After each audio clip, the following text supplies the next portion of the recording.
Welcome to the Crazy Cool Family Podcast with Don and Suzanne Manning. A podcast where we share with you great insights about everything family from over 30 years of parenting 7 kids and over a decade of equipping parents through our Crazy Cool Family ministry. So let us inspire and equip you to build your best family. Hey, Crazy Cool parents. Do you struggle with discipline in your home? Are you spending endless amounts of time correcting, nagging, and fighting with your kids to just obey? If you said yes, yes, yes in your mind, or maybe even out loud, then we have an amazing invitation for you. Dawn and Suze are launching the first ever Crazy Cool Family cohort. It's a 3-week virtual cohort for parents wanting to learn to correct effectively. It starts in early April, and we'd love for you and all your friends to join. If you need a breakthrough in your discipline, then this is your next step. All the information can be found by clicking the link in the show notes. Don't wait to sign up. April will be here before you know it. Come invest in your family with us in the first ever Crazy Cool Family cohort. Here we are, Suzanne, with another round of the Crazy Cool Family podcast. Welcome. We're in such a fun season talking about relationships.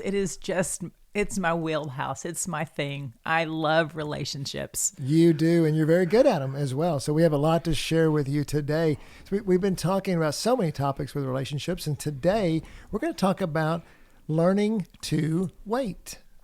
And we're going to kind of break it down a little bit into little, middles, and bigs, because waiting looks radically different to the 2-year-old that's throwing a fit because they want a cookie before lunch versus the high schooler who wants to drive, but hadn't gone through all the training for it yet. So we're just going to have a moment of silence for all of you. And so we're just going to wait.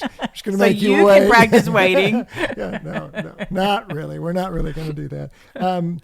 The waiting is a biblical concept. That's really what I want to. There's so many examples of waiting. The scripture says in Psalm 27:14, wait for the Lord. Be strong and take heart, and wait for the Lord. I think just even to break that down a little bit, to be strong and to take heart, we have to wait for the Lord to even show up, to give us the strength. That's a good one. Good one to start off with. Ecclesiastes 3, there's a time for everything and a season for every activity under the heavens.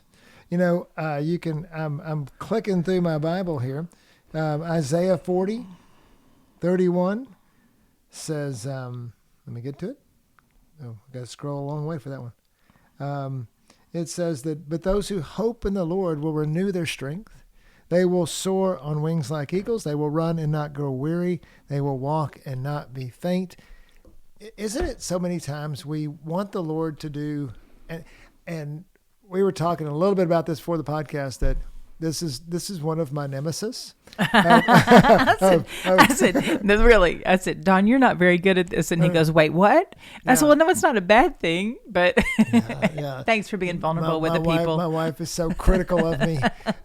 You're not very good at this. It just took him a moment to go, wait a minute. I'm going to bow up to that a little bit. But, I want things to get done. I want to be productive. I want to see things happen. And so the idea of just being patient and waiting for the Lord, or so many times as an adult, I've had to wait on things, sometimes months and years. Way longer than you ever wanted to. Yes. And so, but looking at the scripture, even the people of scripture, so often, Moses spent 40 years in the desert before he came to rescue the people of Egypt. And then he spent another 40 years in the wilderness with the people. That's true. Well, although that was a different reason for waiting, but yes. And then, Jesus didn't start his ministry till he was 30. He prepared for 30 years for 3 years. And so often God has things happen not in our timing, but in the Lord's timing. And so how do we teach our kids the concept of delayed gratification? It is good to learn that concept, and it, we know it makes me think about our one of our grandkids. They said, hey, they wanted to be married. And they said, well, why do you want to be married? And they said, well, because the married people get to stay up late. They don't have to go to bed. And so their concept was if they got married, then they didn't want to wait to get married. They wanted to go ahead and get married now so they didn't have to go to bed because the married people got to stay up and do all the fun things. And so, but there's usually, why do we want things to happen quicker? Maybe it's because we're in pain with them, or maybe because we want the benefit of them or whatever. But how do we? That's a good and distinction. Really, delayed gratification is a surrender. Mm-hmm. It's a concept of surrender. It's a surrender to God's will. And it's a surrender to hearing his voice and acting when he wants us to act. Well, and at first, in order to learn to surrender to God, our children have to learn to surrender to us first and to the things that life puts on them. Yeah, exactly. That's what I was going to say, is that we have to, or we get to maybe teach our children to learn how to wait and to learn how to wait well, because the Lord does. What I've learned along the way about the Lord is that he's not on a timeline. He's not bound to the minutes and the seconds and the days and the weeks and the months and the years. He's not bound to that for us. And so for the Lord, I think what I've seen is that he's going to take however long it takes for us to learn the quality, the characteristic, the fruits of the Spirit. He's going to do whatever. Once again, time doesn't matter to him, whatever it takes to get what does matter to him, which is basically to love him, love others, and love ourselves. And there's also a other side to waiting, where I'm just going to do it whenever because, I'm just going to wait on the Lord. That's not what we're talking about either. There is it does need to be in life a sense of urgency. Proactive, I would say definitely. I mean, along with your urgency, there's a proactivity that goes with that as well. Because I don't think the Lord's just wanting us to sit there and wait for things to unfold, because I think that he's actually, because he's given us free will, he's subject to what we choose and what others choose around us. And so if others are not getting things done, then we've got to push through and get things done. And we can't use the excuse of, I'm just waiting on the Lord. What does the Lord have you to do next then while you're waiting? Galatians 6:9 says, I think it kind of sums it up for us. It says, let us not become weary in doing good, for at the proper time we will reap a harvest if we do not give up. And so see that scripture, it's saying, we're always doing good. Let us not become weary in doing that. Sometimes when things don't come to fruition, we become weary in doing the good things because we're like, when's it going to happen? When's it going to happen? So, and we get impatient, but God says there's a proper time for things. And it says, therefore, in verse 10, as we have opportunity, let us do good to all people, especially those who belong to the family of believers. So there is this activity that's happening as we believe in the future. And the activity is we are doing the good that God wants us to do as we await on his result that's going to come about. And that's what we're teaching our kids. And many times, I think as we teach, let's start talking about a little bit about going through littles, middles, and bigs. And I think so many times we give them the consequence, hey, you need to wait, you need to wait, you need to wait. But we don't give them, it says that, in that scripture, it says there's a proper time for things to happen. And so often I think we can help our kids learn how to wait when we give them the proper time. Let me give you an example of that. In a parenting curriculum that we've learned in the past, there was, and it's a great lesson to learn, it was called the interrupt rule. And so what happens is, a kid comes up to you and they start, pulling on your dress or your pants and saying, Dad, Dad, Dad, Dad, or Mom, Mom, Mom, Mom, Mom, Mom. And they won't stop talking and they just keep going. And what they taught us to do was, instead of having them do that all the time, is to give them another alternative in which they just place their hand on your leg and then you put your hand over their hand in order to acknowledge that they've received. But then as long as your hand's on there, they know that you're there, and then they're trained to wait until you then look at them and acknowledge them. And so what you've done there is, instead of just saying, stop yelling at me, stop, asking me all the time, you give them the fact that, hey, the good thing is coming. Yeah. But you have to do it. You have to wait in order to see that. But I'm going to give you the outcome. I'm going to give you hope. And so then once they have that hope, many times that child would learn. Now, not all kids would learn it, but many would. And they would be you'd watch them be very patient. They would go up there and just place their hand on their mom's leg or their dad's leg, and everything works out. So I think part of giving part of delayed gratification, it's delayed, but it's also gratification. Yes. So... yeah, and so I love that, and just I remember that well, and we actually would see it all over the church, after church was out and all the little kids, and we'd all kind of, chuckle a little bit because we had them all trained so well. But I just want to encourage you parents to know that your little kids, they don't understand the concept of time at all, and they don't understand the concept of waiting. You realize that they have had their whole life has been, you have taken care of their whole life. You have fed them. Basically, they're self-centered. They think the world revolves around them, and so it's our job to train them as each year that they develop that's actually not the case anymore. As we teach independence and all that stuff, and one of the main things we need to teach them is waiting and time and what time means. And so it's very good to practice that and to teach them that patience, so not to give into their every single whim and stop what you're doing to take care of their needs, but to train them along the way that there's all sorts of needs that need to be taken care of. Little sister's needs or your mother needs. I'm going to go to the bathroom and then I'll come back and fix you a sandwich. And so to be intentional about teaching your children time and waiting is so valuable, because once again, it transitions to their relationship with God and understanding that waiting with God is a good thing because I'm waiting for good things. And Mom has taught me that waiting is good. What's a practical way to, I have some thoughts, but I'm going to ask you first. What are some practical ways, or what is a practical way that you could give an example of teaching a 3-year-old to wait? Well, I just think that, maybe this isn't as practical as you want, but you just use your words and explain what's happening. Just let them in on what's going on. Let them in on the timeline, if you will. And so I just remember when Molly was little, before she went to bed that night, I would say, okay, tomorrow we're going to do this, this, this, and this. And so then that kind of laid her expectations out. And then the next day I was able to, okay, we're going to eat breakfast, and then you're going to go get your shoes on, and then we're going to go to the grocery store, and then we're going to go to the park and play. And so throughout the day, when are we going to the park? When are we going to the park? Well, what did we say? What have we done? Well, we already eaten breakfast. We've got our shoes on. Great. We're running errands right now. And then we go to the park. And so just to kind of go over and over that again with them, basically to let them in our adult processes, in our thought processes, because they don't have adult thought processes.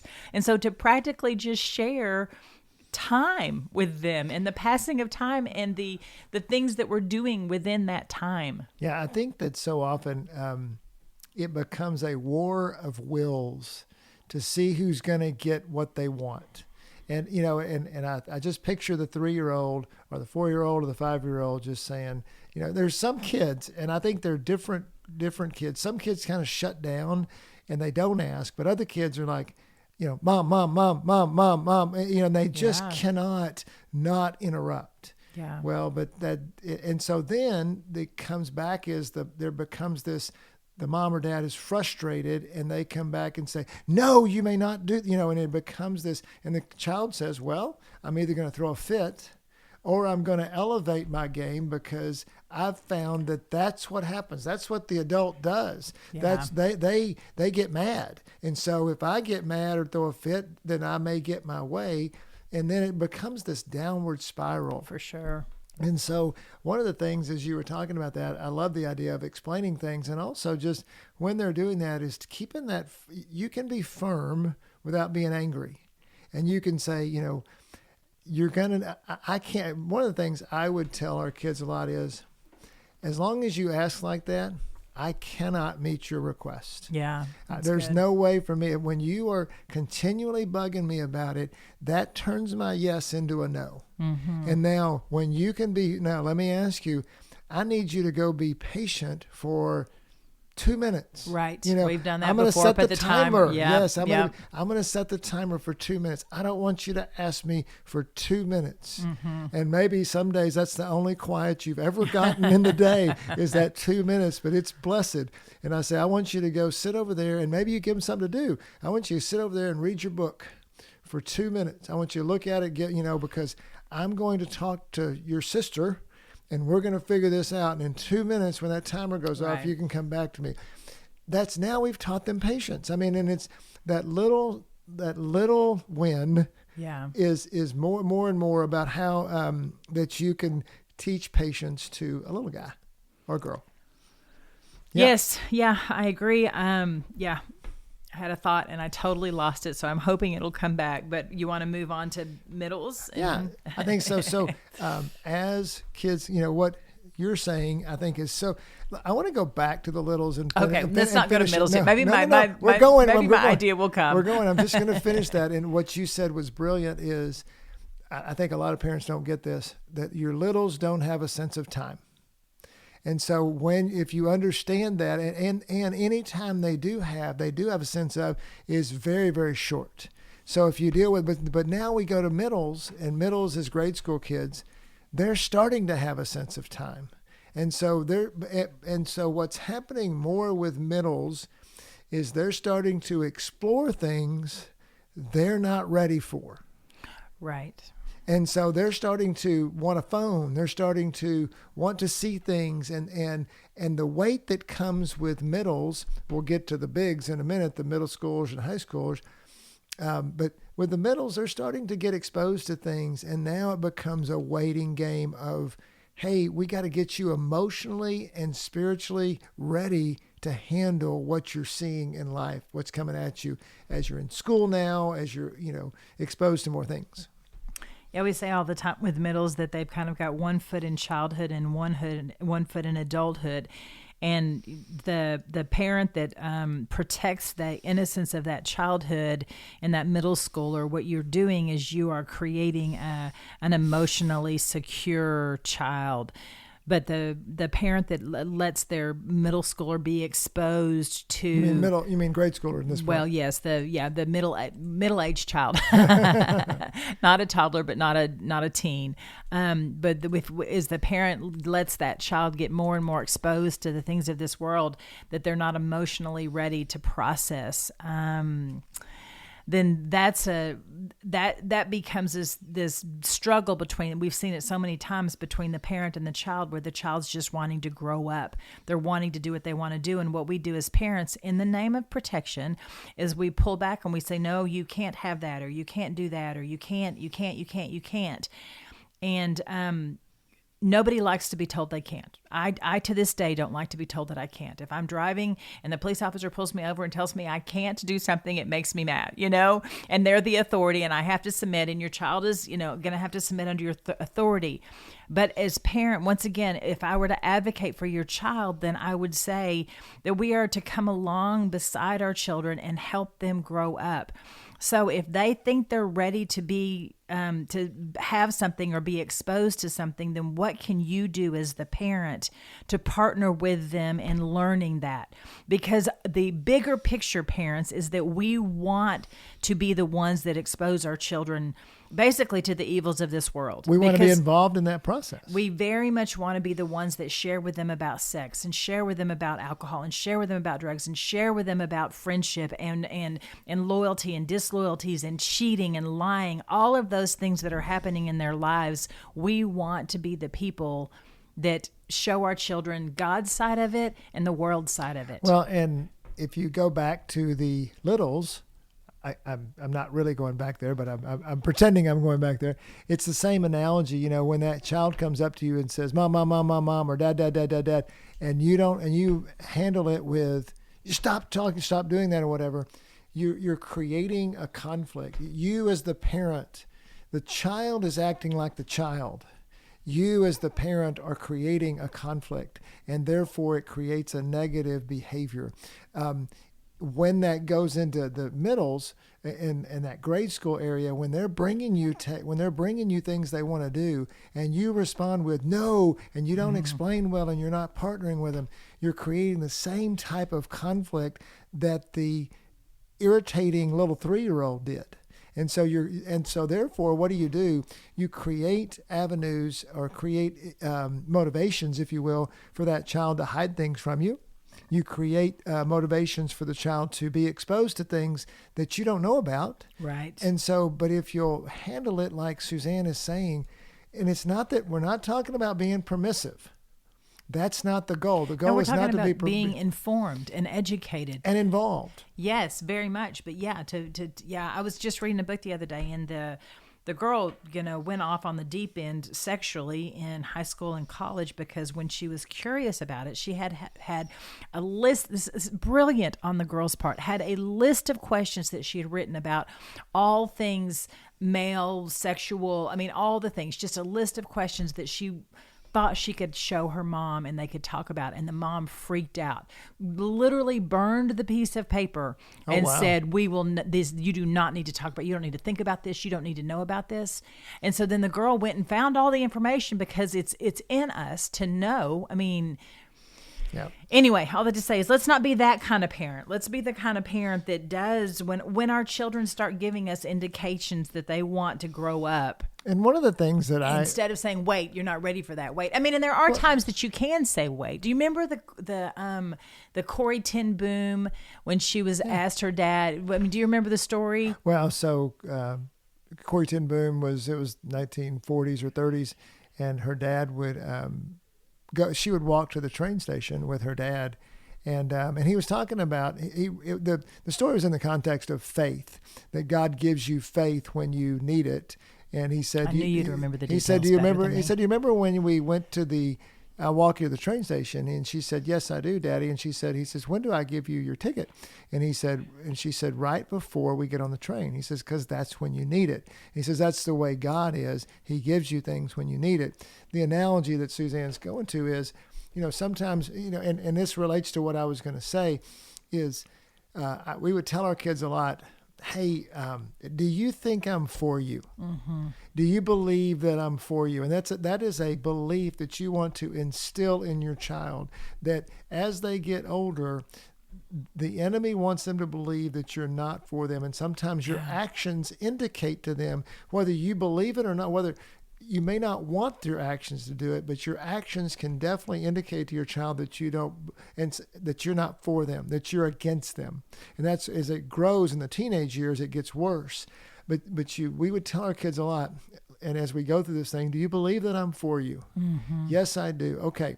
So now, because I'm for you, and also I've lived this life a little longer, and God has put me in charge of you. So when I'm doing things, when I say that we need to wait on this, I want you to try to believe that this is good for you, that that you may not like it. And there's lots of times I have to do things that are good for me that I don't like. Right. But I need to eat this broccoli. It's not flavorful. I mean, whatever, but I need to eat it because it's good for me. I can't just always eat ice cream. And so you put it in their terms and you say, hey, I'm for you. And then it helps to ease that. It helps us to be involved and to ease that if you can instill that belief in your child. I love that, because as that transitions into the bigs, what they're not, as that transitions into the bigs, what they're wanting to do is they're wanting to do things physically that they're not ready for. And so to the littles, they don't get time. They don't get the concept of time. They don't get the idea of waiting. Middles, they want to do things they're not emotionally ready for, and the world wants to expose them and rob them of their innocence. Bigs, they now want to do things they're physically not ready for. They want to go get drunk with their friends, or they want to smoke e-cigs, or they want to do things sexually way before they're, I would say, emotionally ready for sure. Yes, and sexually they become physically ready for things that they're not mentally ready for. Yes, like their body is turning into an adult body, and and so They want to. What I would say is that with the middles and the bigs, they want to hurry up and grow up. Little kids don't want. I mean, I love it that you use the analogy of little kids want to stay up late and they want to do the perks of the adults, but they still want to play and they still want to be a child. But middles and bigs, they're seeing adult world. They're seeing the privilege of that, and they're seeing the things that they think that they want to do because adulthood looks good. Yeah, well, and it shows where they are emotionally, and that a lot of times they want the benefits of the adult world without the responsibilities of the adult world. I'm lazy, I don't want to do this, but and not every kid. I mean, we're stereotyping a little bit, but and even then, I think that even with the bigs, that idea of I'm for you is important. I remember one time. One of our children, I will make it gender neutral. They wanted to have it would be a significant other. They wanted to have a significant other, and they were in middle school, and we didn't think it was time for that to happen. And so, Anne didn't like the relationship either. Right. And so what I said to that child was, I said, how much do you think I value the relationship with you? Look at everything I've done for your life, everything I've coached all your sports teams. I've invested in you. I've been a part of your life, and everywhere you go. Okay. I am putting my relationship on the line because I think you should wait on this. Right. Do you see how I've invested? I mean, do you see what I'm risking here because this is important to me? Right. Couching conversations like that with your kids, it's not a guilt thing. It's helping them to see that you care. It's a value thing. Yeah, and not just do you see that in these themes we're trying to get you to stay away from? You don't teach waiting by being harsh and shutting them down. Mm-hmm. You teach waiting by involving them in the process and valuing seeing how much you value them and how you're for them. It's just a common theme. We're just doing it with different examples. It's not a boyfriend or a girlfriend when they're 5, although our grandson wanted it to be that way, I guess. but it's more about, it's 2 minutes when they're 3, and it's different issues when they're 17. For sure. Yes, exactly. And the value of teaching them to wait, and what we've said earlier is that on the other side of waiting is goodness. And when you push through it and you make things happen before they're ready, or you do things before you're ready, then you have the opposite of goodness, calamity, catastrophe, whatever it is that you can think of that's not the plan. And I think the way I will end this podcast is with a warning to parents as well. And that is, don't make your kids wait too long. Yeah. Because there are the other side of the parents that are so protective and so fearful that you're not getting a phone till you're 30. It's like, and what that does is it's okay. There's many times we've had our kids wait on things. Another little side note, have another family that's waiting with you, because that's super helpful. Really helps. Have a wingman, have somebody else that they are doing it with, a friend that you're also friends of the family. But we have parents a lot that we think are going overboard with the protection of their kids. And when that happens, when it's on the very end of the spectrum, it really does create resentment. Usually that parent is not being too compassionate about it. They're not seeing it from the kid's perspective. They're seeing it more from the perspective of fear. Yeah. And so, and when you start, and we see the resentment that causes, and eventually that child just gives up, they become deceptive, and basically the parent has kind of created that. And just to speak into that too, parents, just tap into when you were that age. You probably don't remember it when you were 3, but you might remember being 5 and having to wait until Christmas. Mm-hmm. So just tap into those feelings and remember that those are real. They're legit feelings. Remember I had to wait till I was 13 to get my ears pierced. And so just the different things that you had to wait for, remember that, and remember that as you're encouraging your children to wait. I think that is one of those things, like I'm for you, That is another thing that's just huge. If you can see life through their eyes, you will be such a better parent in every way. But we're talking about in terms of waiting right now. So that's awesome. Okay, and so as we wrap up, I just want to send you back to Ecclesiastes 3, and I just encourage you to remember there's a time for everything, a season for every activity under heaven. I remember using this with my kids so much as a teaching springboard, a time to be born, a time to die, a time to plant, unroot, kill, a time to kill, a time to heal, tear down, weep, laugh. And it's got the contrasts of each one of them.